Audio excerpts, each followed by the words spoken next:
একমাত্র ছেলে রাতের ঘুম কেড়ে নিচ্ছে। রচনা ব্যানার্জির একমাত্র ছেলে রণব, সে এতটাই দুষ্ট এবং এতই ফাজলামো করে যা বলার বাহিরে।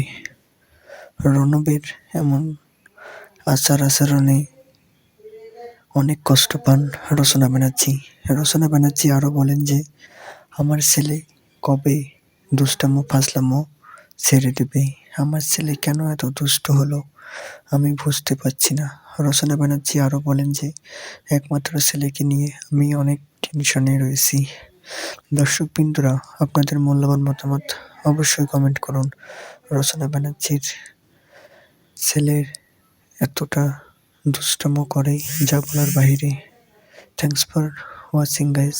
এতক্ষণ ধরে পুরো ভিডিওটি দেখার জন্য ধন্যবাদ আপনাদের সকলকে পুরো ভিডিওটি দেখার জন্য।